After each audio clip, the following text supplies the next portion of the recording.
The evening was quiet in the small town of Cedar Falls, Iowa. The leaves on the trees had turned orange and red, and the air was cool and crisp. Margaret Holloway stood in her kitchen, stirring a pot of soup on the stove. She was a simple woman of 52 years, with gray hair tied back in a loose bun and kind eyes that had seen too much sadness. Through the kitchen window, she could see her son Danny playing with their old dog in the backyard. Danny was 16 years old, tall and thin, with messy brown hair and a smile that could light up any room. He was throwing a tennis ball, and the dog was running after it with all the energy of a puppy. Margaret smiled as she watched them. Danny was everything to her. After her husband Frank died 6 years ago from a sudden illness, Danny had become her whole world. He was a good boy. He helped around the house without being asked. He got decent grades in school. He wanted to become a veterinarian because he loved animals so much. He was the kind of kid who would stop to help a stranger carry their groceries or rescue a cat stuck in a tree. She turned back to the soup and added some salt. Dinner would be ready soon. That was when the sky changed odd. It happened so fast that Margaret almost missed it. One moment, the sky was the normal color of early evening. The next moment, it turned a deep shade of purple. A low humming sound filled the air, so deep that she could feel it in her chest. Margaret dropped a spoon and ran to the window. A massive ship hung in the sky above their backyard. It was shaped like a triangle, black as night, with strange lights glowing along its edges. Margaret had seen pictures of these ships on the news. Everyone on Earth had. They belonged to the Valorian Empire. Her blood turned to ice.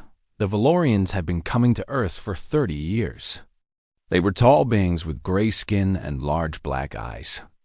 They came from a distant galaxy, and they had technology that made human weapons look like children's toys. They took people, mostly young ones, strong ones. They called it collection, but everyone knew the truth.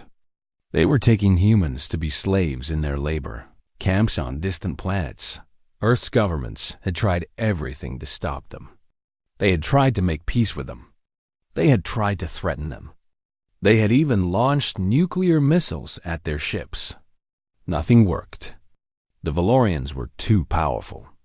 Their shields could stop any weapon. Their armies were too large to fight. And they simply did not care about human lives. Over the years, millions of people had been taken. Whole towns had been emptied overnight. Families had been torn apart.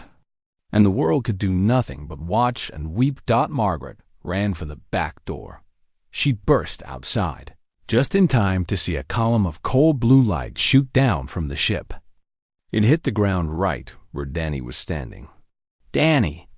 She screamed. Danny looked at her with wide, terrified eyes. He tried to run toward her, but his feet would not move. The light was holding him in place. "Mom?" he shouted. "Mom, help me!" Margaret ran across the yard. She ran faster than she had ever run in her life. But she was too slow. She was always going to be too slow. The light lifted Danny off the ground. He floated upward, his arms reaching down toward her, his face twisted in fear and confusion. "Mom!" "Please!" Margaret jumped. She reached for his hand. Their fingers touched for just one moment. She felt the warmth of his skin, the desperate grip of his fingers. Then he was gone. The light pulled him up into the ship. The purple color faded from the sky.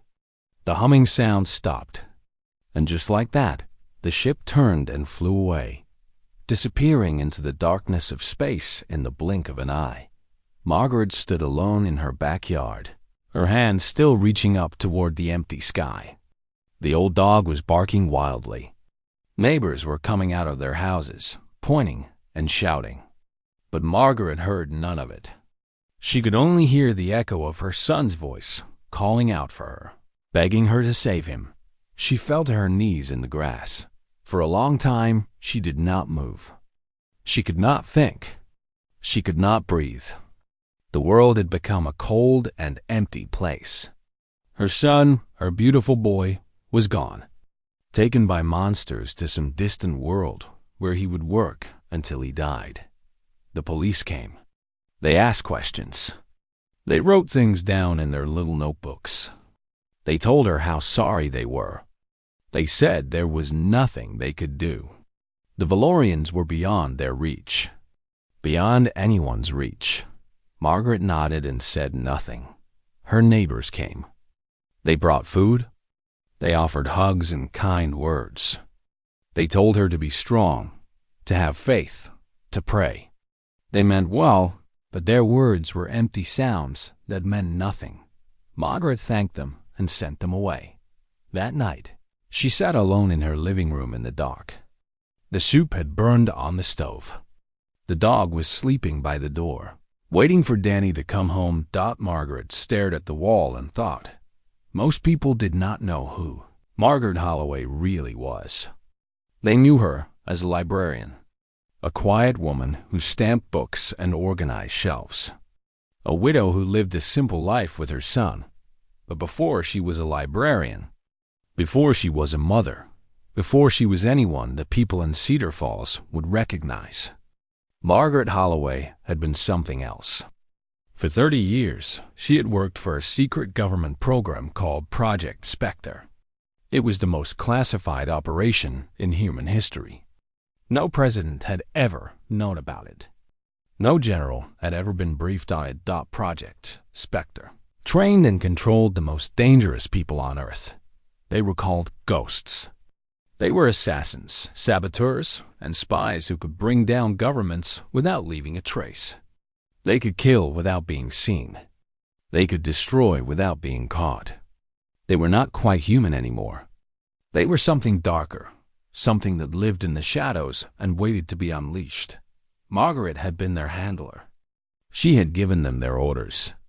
She had sent them into the darkest corners of the world to do things that could never be spoken about. She had retired 15 years ago. When she became pregnant with Danny, she had wanted to give her son a normal life, a safe life, a life away from all the death and darkness. But now that life was over, now there was only one thing left to do. Margaret stood up and walked to her bedroom. She opened the locked box hidden in the back of her closet. Inside was a phone that she had not used in 15 years. It still worked. It would always work. She picked it up and dialed a number. Someone answered on the third ring. "I need to find Samuel Price," Margaret said. "Tell him Margaret Holloway is calling. Tell him I have a job. And tell him that this time we are not targeting humans." She paused and looked out the window at the stars. "This time, we are going to war with an empire."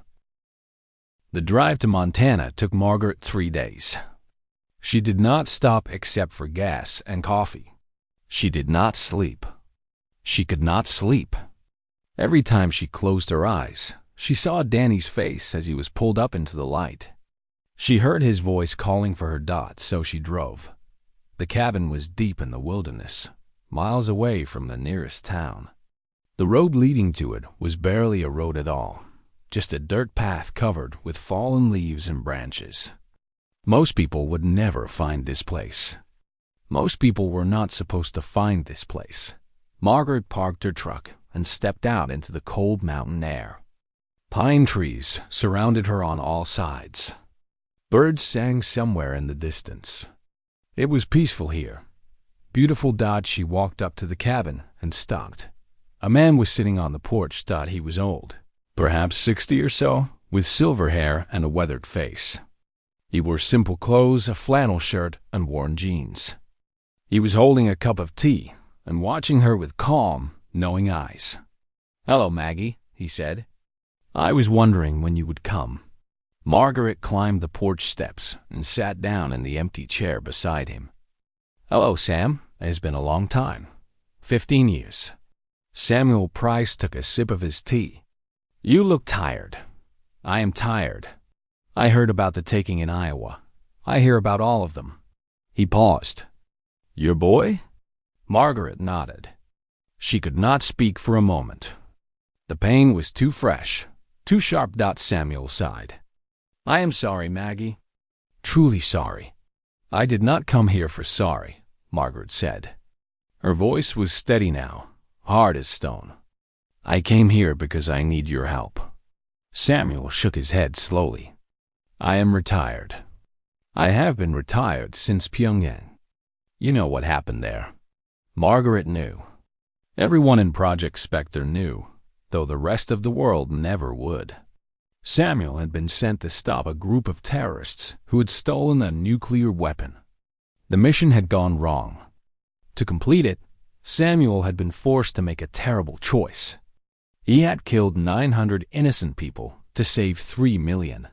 The math worked. The logic was sound. But math and logic did not erase the blood on his hands. After Pyongyang, Samuel had walked away from everything. He had come to this cabin in the mountains and had not left since. He grew vegetables.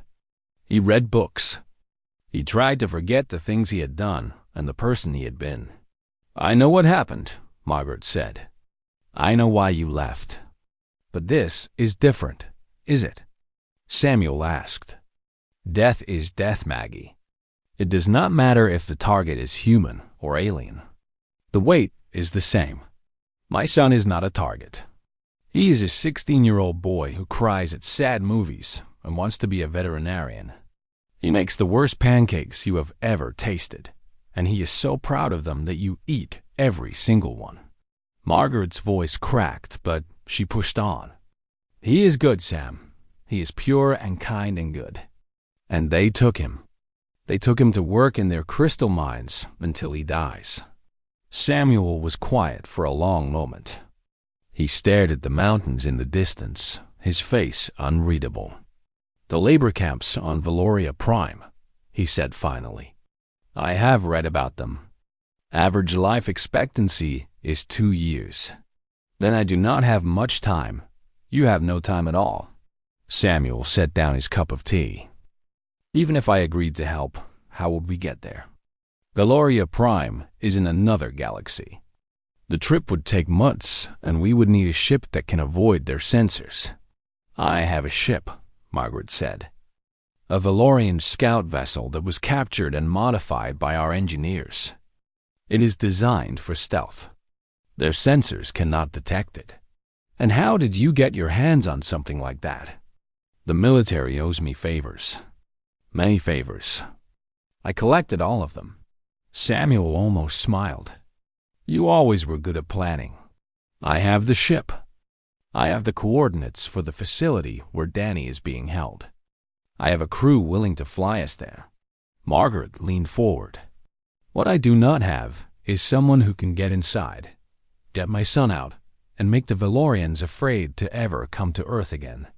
You want me to make an entire empire afraid? I want you to remind them why humans are dangerous. I want you to show them why, in all their thousands of years of conquest, they have never been able to fully control Earth. I want you to be what they whisper about in the dark. I want you to be what they warn their children about. Samuel looked at her for a long time. His eyes were sad and tired. The eyes of a man who had seen too much and done too much. Do you know what it costs to be a ghost? He asked quietly. Do you know what I gave up to become this thing? Yes, I have no soul left, Maggie. I burned it away a long time ago, piece by piece, mission by mission. I am empty inside. There is nothing left but the skill and the training and the endless, endless weight of the dead. I know. And you still want my help? Margaret reached out and took his hand. It was rough and calloused, the hand of a man who had killed more people than most plagues. But it was warm. It was human. You told me once that the only way to live with what you have done is to use it for something good, she said. This is something good, Sam. This is saving innocent people. This is stopping a great evil. This is making the universe a little bit safer for children like Danny. Samuel closed his eyes. For a moment, he looked very old and very tired. Then he stood up. I will need some things, he said. Weapons, equipment, information about the facility, details about their security and their patrols. I have all of it, and I want you to understand something, Maggie. If I do this, I'm not coming back. Not to this cabin. Not to this quiet life. Once I start down this path again, there is no stopping. The ghost will wake up and he will not sleep until the job is done. Margaret stood up beside him. Then let him wake up. Samuel looked at her one last time. Then he walked into his cabin and closed the door. When he came out an hour later, he was carrying a bag. His eyes were different now. Colder, sharper. The gentle old man who grew vegetables and read philosophy was gone. In his place stood something else. Something dangerous. Margaret recognized that look. She had seen it many times before. The ghost was awake. They walked to the truck together. Samuel threw his bag in the back and climbed into the passenger seat. Margaret started the engine. Where are we going? He asked. Nevada. There's an old military base where the ship is waiting. The crew is already there. Samuel nodded. He looked out the window at the cabin, the mountains, the peaceful life he was leaving behind. Tell me about the crew, he said. 3 people. Lisa Quinn is the pilot. Her husband Derek handles engineering. And a young woman named Brooke Vasquez runs communications. Do they know what they are getting into? They know enough. Lisa and Derek are former military. Brooke lost her entire family to a Valorian raid 8 years ago. They all volunteered. Samuel grunted. Volunteers are good. They fight harder. Margaret pulled the truck onto the road and began the long drive to Nevada. Behind them, the cabin grew smaller and smaller until it disappeared into the trees. Ahead of them lay a journey across the stars, a battle against an empire, and a rescue that no one believed was possible. But Margaret believed. She had to believe, because somewhere out there, on a distant world, her son was waiting for her, and she was coming to bring him home. The ship was called the Quiet Dawn, and it sat in an underground hangar beneath the Nevada desert. From the outside, it looked like a Valorian scout vessel, sleek and black with strange angles that seemed wrong to human eyes. But inside, it had been completely rebuilt by Earth's best engineers. Margaret stood at the bottom of the boarding ramp and looked up at the ship. It was smaller than she had expected, but she had been told that was the point. Small ships were harder to detect. Small ships could slip through gaps that larger vessels could not. Samuel walked past her and up the ramp without pausing. He moved with a purpose now, every step careful and measured. The ghost was fully awake. Are you coming? He called back. Margaret took a breath and followed him inside. The interior of the Quiet Dawn was cramped but functional. There was a cockpit at the front, a common area in the middle, and small sleeping quarters in the back. Everything was clean and well-maintained. 3 people were waiting for them in the common area. Lisa Quinn was a woman in her 40s with short dark hair and a serious face. She had been a pilot in the Air Force for 20 years before she retired. Her hands were steady and her eyes were sharp. She nodded at Margaret with respect. Derek Quinn, her husband, was a large man with broad shoulders and gentle eyes. He had been an engineer on aircraft carriers before he met Lisa. He knew machines better than he knew people, and that was fine with everyone. Brooke Vasquez was the youngest, only 25 years old. She was small and thin, with long black hair and dark circles under her eyes. She looked like she had not slept in years. Maybe she had not. 8 years ago, a Valorian raid had taken her parents and her 2 younger brothers. She had been the only one left behind. This is the crew, Margaret said to Samuel. Lisa, Derek, Brooke, this is Samuel Price. He will be leading the ground operation. Samuel studied each of them in turn. Have you ever been in combat? I flew missions over hostile territory for 15 years. Lisa said. I've been shot at more times than I can count. I was on the USS Valor when we tried to attack a Valorian carrier, Derek said. Watched half my friends die that day. The ship barely made it back to port. I have not been in combat, Brooke said quietly, but I have been training for this moment for 8 years. I know their communication systems better than they do. I can jam their signals and intercept their messages. And I will not let fear stop me. Samuel nodded slowly. Good. Fear is useful. It keeps you alert. Just do not let it control you. He turned to a holographic display in the center of the room and activated it. A 3-dimensional image of a planet appeared, covered in purple stone and strange crystal formations. This is Valoria Prime, he said. The heart of the Valorian Empire. Population of 2 billion. Home to their government, their military command, and their largest labor facilities. He zoomed in on one section of the planet. A massive complex appeared, surrounded by walls and towers and defensive systems. This is Facility 17.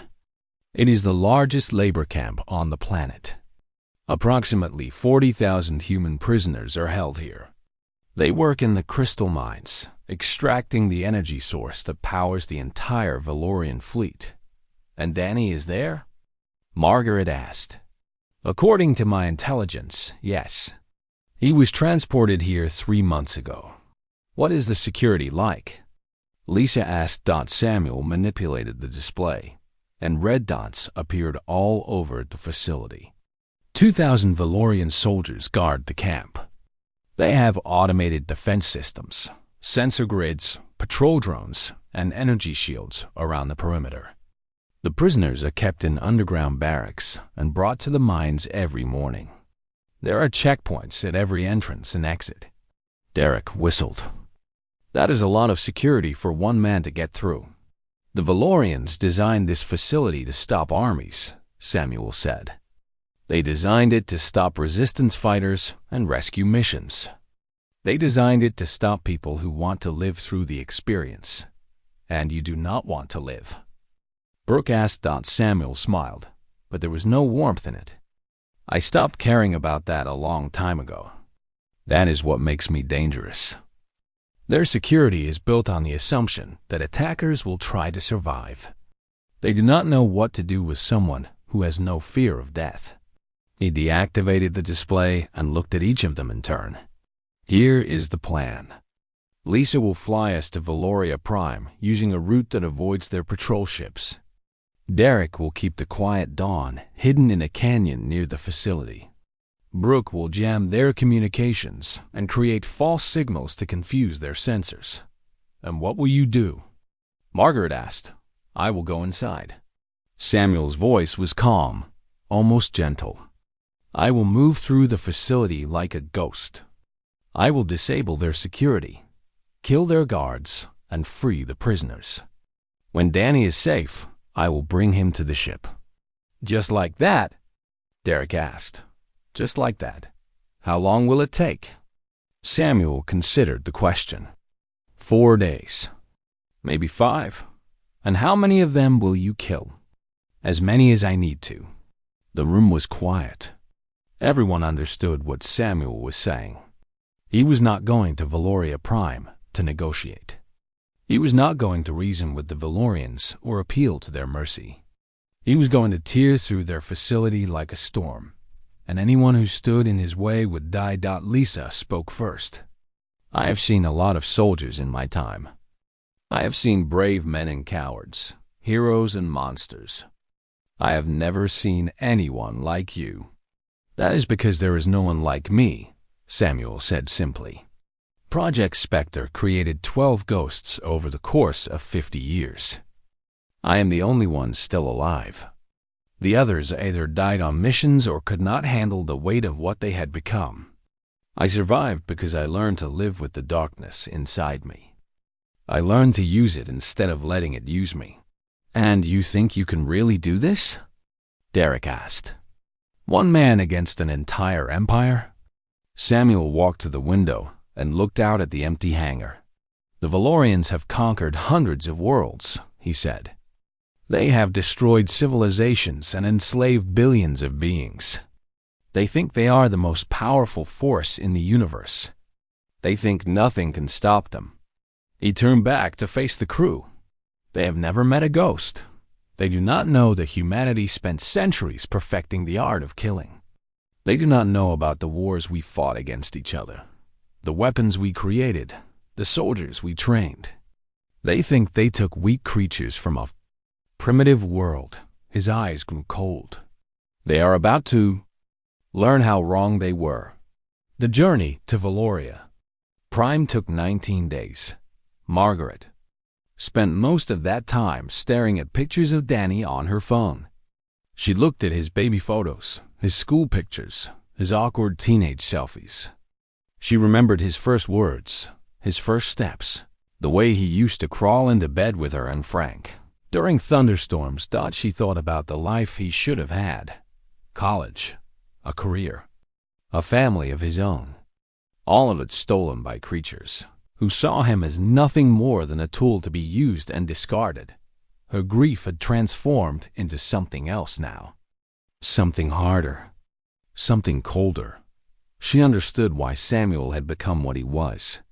When you lost everything, when the world took what you loved most, the only thing left was purpose. The only thing that kept you moving was the mission. Margaret's mission was clear. She was going to get her son back, and heaven help anyone who tried to stop her. On the 19th day, the quiet dawn dropped out of hyperspace on the edge of the Valorian system. "We are here," Lisa said from the cockpit.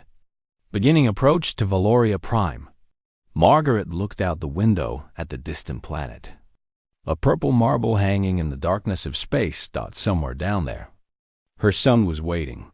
She whispered to herself, "Hold on, Danny. I'm coming." Facility 17 stretched across a valley of purple stone like a scar on the land. Its walls were tall and thick, made of metal that gleamed in the pale light of the alien sun. Guard towers rose at regular intervals, each one manned by Valorian soldiers with weapons that could vaporize a human in seconds. Patrol drones floated through the air, their sensors scanning for any sign of trouble.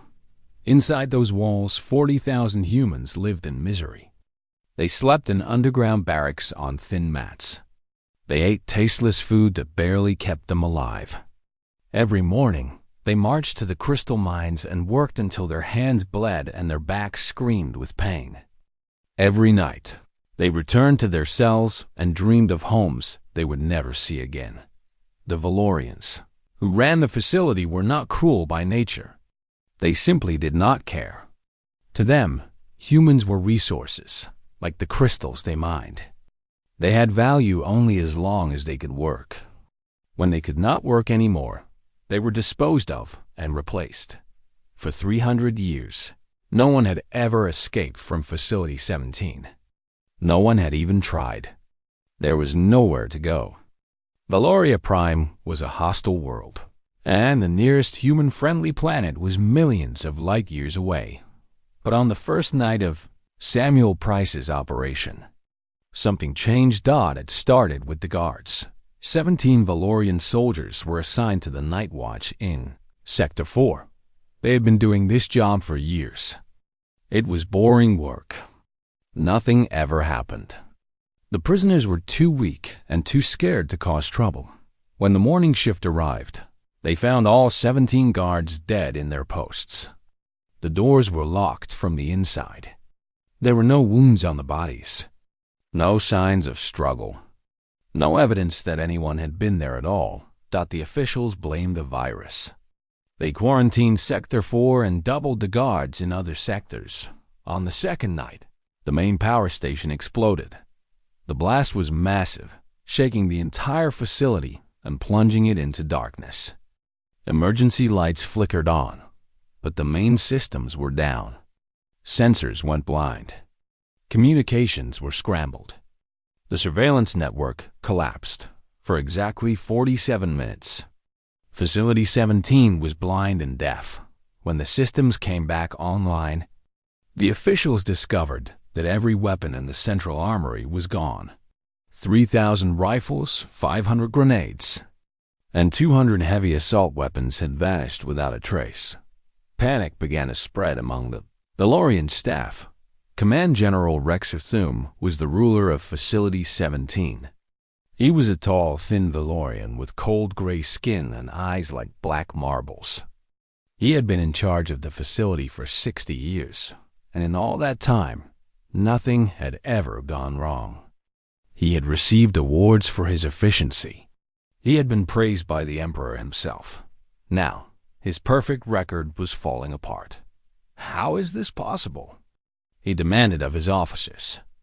How does someone kill 17 guards and steal 3,000 weapons without being seen? His officers had no answer. On the third night, General Thume received a message on his private terminal. It appeared on a frequency that should have been impossible to access. The security on that terminal was the most advanced in the Valorian Empire. Only the Emperor himself had clearance to contact it. But the message was not from the Emperor. It read, "I have your guards. I have your weapons. Tomorrow, I take your prisoners. The only question is whether I take your life as well." It was signed, "A Ghost of Earth." General Thume stared at the message for a long time. His hands were shaking. He had never felt fear before. He did not even know what it was. But he felt it now, cold and sharp in his chest. He mobilized every soldier on the planet. He called for reinforcements from the sector fleet. He activated defense protocols that had not been used since the War of 6 Stars 3 centuries ago. He ordered his troops to sweep every inch of the facility, to check every corner and every shadow. They found nothing. Samuel Price moved through Facility 17 like smoke through fingers. He was there, and then he was not. He killed, and then he vanished. The Valorians could not understand what they were fighting. Their sensors could not detect him. Their weapons could not hit him. He was always one step ahead, one shadow deeper, one moment faster. He freed prisoners in groups of 50, guiding them through routes he had mapped during his reconnaissance. He led them to a hidden canyon where the quiet dawn waited, its engines ready for immediate takeoff. During the day, he rested in places the Valorians would never think to look. Air ducts, maintenance tunnels, the spaces between walls. He ate little and slept less. He had trained his body to function on almost nothing. He had been doing this for 40 years. On the 4th day, he found Danny Holloway. The boy was in Barracks 7, Section 12. He was lying on a thin mat, staring at the ceiling. His hands were wrapped in bloody bandages. His face was thin and pale. He looked nothing like the happy teenager in the pictures Margaret had shown Samuel. 3 months in this place had broken something inside him. Samuel dropped from an air vent and landed silently beside the boy's mat. Danny jumped and scrambled backward, his eyes wide with terror. "Please," Danny whispered. "Please, I will work harder. I will not complain. Just do not. Danny." Samuel kept his voice soft. "Danny Holloway, your mother sent me." The boy froze. For a moment, he did not seem to understand the words. My mother? Margaret Holloway. She came to find me. She brought a ship. She came all the way across the galaxy to bring you home." Danny's eyes filled with tears. "She is here? She is really here? She is waiting for you. But we need to move. Can you walk?" Danny nodded. He pushed himself to his feet, wincing at the pain in his hands and back. "I can walk. I can run if I have to. Good boy." Samuel helped him to the air vent. "Stay close to me. Do exactly what I say. Do not make a sound. Understand?" Yes, I understand." They moved through the facility in silence. Samuel led Danny through paths that no guard would think to watch. They crawled through vents and crept along maintenance corridors. They hid in shadows when patrols passed and moved like ghosts when the coast was clear. As they traveled, they collected other prisoners, men and women and children who had been taken from Earth and brought to this terrible place. Samuel guided them all, his voice calm and steady, his presence like a shield against a fear that threatened to overwhelm them. "Who are you?" an older woman asked him as they rested in a storage room. "Someone your government trained a long time ago," Samuel replied. "Someone they hoped they would never need. Why are you helping us?" Samuel looked at Danny, who was holding hands with a young girl who had been crying. "Because someone asked me to," he said simply. "And because this is what I was made for." By the dawn of the fourth day, Samuel had freed over 5,000 prisoners. They made their way to the canyon in small groups, guided by maps he had given to the strongest among them. The quiet dawn could not hold them all, but Derek had found 3 Valorian transport ships nearby. He had disabled their tracking systems and prepared them for flight. There were still thousands more prisoners in the facility. Samuel could not save them all, but he had sent a message to Earth before the mission began. A rescue fleet was on its way. They would arrive in 2 days. For now, there was one more thing Samuel needed to do. He needed to deliver a message of his own. General Thum was in his private quarters when Samuel came for him. The general had surrounded himself with 30 of his best soldiers, all of them armed with the most advanced weapons the Valorian Empire could produce. Samuel walked through the door as if he belonged there. The soldiers opened fire. When the smoke cleared, Samuel stood in the middle of the room. The soldiers lay on the ground around him, their weapons destroyed, their bodies still. General Thum backed against the wall, his black eyes wide with something he had never felt before. Terror. "You are impossible," he whispered. "Nothing can move like that. Nothing can survive like that." Samuel walked toward him slowly. "You are wrong, General. Humans have been surviving impossible things for a very long time. It is what we do. It is what we are." He stopped in front of the trembling general. "I am going to let you live," he said. "I need you to deliver a message." "What message?" Samuel leaned close. His voice was barely a whisper. "Tell your emperor what happened here. Tell him that Earth sent one man, one old man, and he tore your facility apart. Tell him there are more like me. Tell him that if his empire ever takes another human child, we will not stop at one camp. We will come to your homeworld. We will walk through your palaces. And when we are done, your people will be nothing but a warning to others." He stepped back. "Do you understand?" Thum nodded frantically. "Good." Samuel turned to leave. "Remember my name, Samuel Price, and tell your emperor that the ghosts of Earth are watching." The evacuation took 6 hours. Samuel moved through the facility like a force of nature, opening cells and guiding prisoners toward the canyon. He did not rest. He did not slow down. There would be time for rest later, when the mission was complete. By the time the sun rose over the purple mountains of Valoria Prime, over 12,000 humans had been loaded onto the Quiet Dawn and the 3 captured transport ships. It was not everyone. There were still thousands left behind, waiting in their cells for a rescue that might come too late. But Samuel had done what he could. The rescue fleet from Earth would arrive soon. They had the coordinates. They had the intelligence. And they had something the Valorians did not expect. They had hope. Margaret stood at the entrance to the Quiet Dawn, counting faces as they passed. She was looking for only one face. The face she had been dreaming about for 3 months. The face that had haunted her every waking moment. And then she saw him. Danny walked up the ramp on unsteady legs.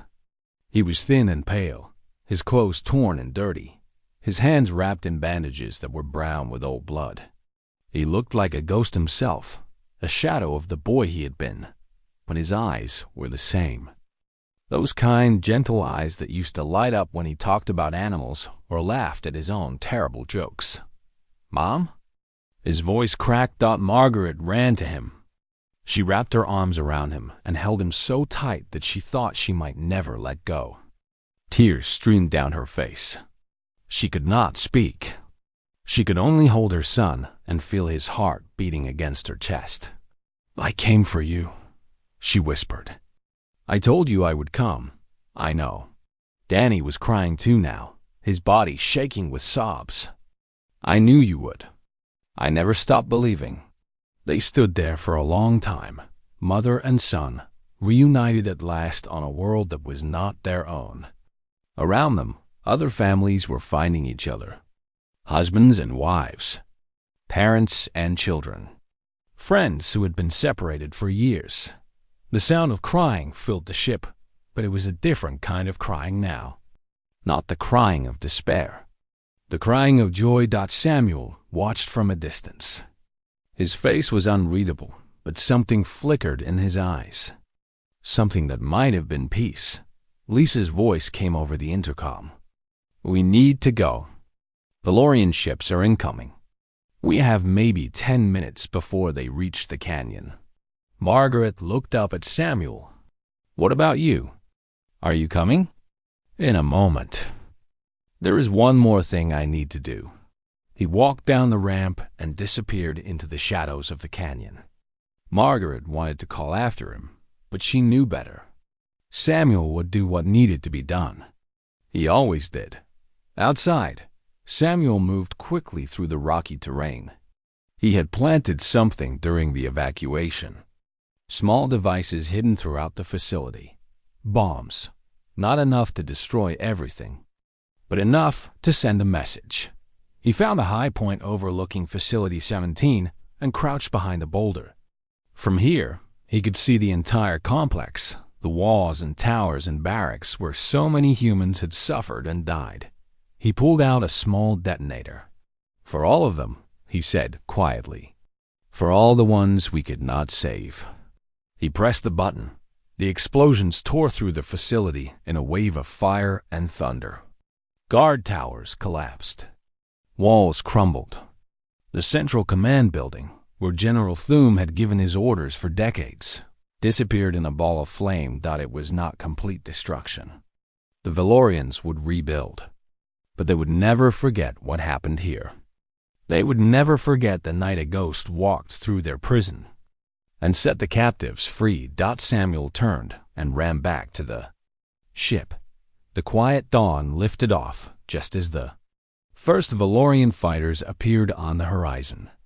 Lisa pushed the engines to their limit, weaving through the rocky canyon and then shooting up into the sky.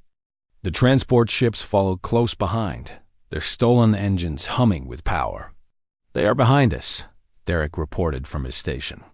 6 fighters coming fast. "Can we outrun them?" Margaret asked.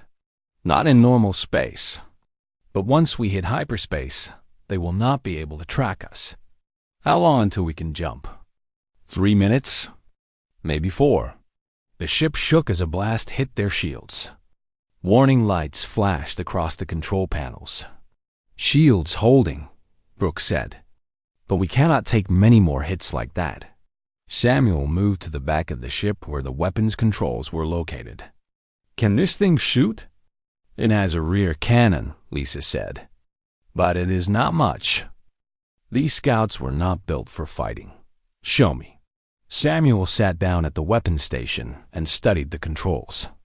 They were Valorian in design, but the engineers had added human interfaces. He figured it out in seconds. Another blast rocked the ship. The shields flickered. 2 minutes to hyperspace," Derek called out. Samuel aimed the cannon at the lead fighter and fired. The bolt of energy streaked across space and hit the fighter's wing. The ship spiraled out of control and crashed into one of its companions. 2 down. 4 left.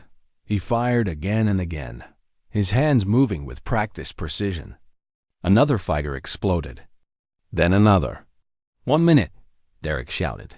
The last 2 fighters were closing in. They fired together, and the quiet dawn shuddered under the impact. Alarms blared. Smoke filled the cabin. "Shields down," Brooke yelled. One more hit, and Samuel fired. The shot caught the lead fighter directly in its center. The explosion was so close that the light filled the windows of the quiet dawn. The last fighter pulled away, falling behind as the distance between them grew. 30 seconds, Derek said. Come on, Lisa muttered, her hands tight on the controls. Come on, come on. The stars stretched into lines of light, and then they were gone, jumping into hyperspace, leaving Valoria Prime behind. The cabin was silent for a long moment. Then someone started to laugh. Then someone else. Soon, the whole ship was filled with the sound of laughter and cheering and crying. They had done it. They had really done it. Margaret found Samuel sitting alone in a corner of the ship. He was staring out a small window at the swirling colors of hyperspace. His hands were folded in his lap, and his face was calm. She sat down beside him. Thank you, she said. I do not have the words to tell you what this means. What you did for me. For Danny. For all of them. Samuel nodded slowly. It was the job. No, it was more than that. He looked at her, and for a moment, the coldness in his eyes softened. You were right, Maggie. What you said at the cabin. The only way to live with what I have done is to use it for something good. This was good. This felt right. What will you do now? He turned back to the window. I do not know. I cannot go back to the cabin. The ghost is awake now. He will not sleep again. Then stay with us. Stay on Earth. There is still work to be done. The Valorians might stop their raids, but there are other threats out there. Other enemies. Humanity needs people like you. People like me are dangerous. That is exactly why we need you. Samuel was quiet for a long time. Then, slowly, a small smile crossed his weathered face. We will see, he said. For now, let me just enjoy the quiet. 3 weeks later, Margaret sat on her porch in Cider Falls, watching Danny throw a ball for their old dog. He was still thin, still healing. The scars on his hands would take months to fade. The scars on his mind would take longer. But he was home. Samuel sat in the chair beside her, holding a cup of coffee. He looked different now. Softer. More like the man she had known 15 years ago, before the darkness consumed him. The Valorian Empire made an announcement this morning, Margaret said. They are ending all collection operations on Earth. Permanently. They called it a strategic withdrawal, but everyone knows the truth. They are afraid. They are terrified. Their religious leaders are rewriting their scriptures. They are adding warnings about the ghost walkers of the blue world. They are telling their children to stay away from Earth, or the ghosts will come for them. Samuel shrugged. Let them write what they want. You saved 12,000 people, Sam. You ended 30 years of abductions. You made the most powerful empire in the galaxy afraid of one planet. She turned to look at him. How do you feel? He watched Danny laugh as the dog jumped into his arms. For a moment, the weight of all the years, all the missions, all the death seemed to lift from his shoulders.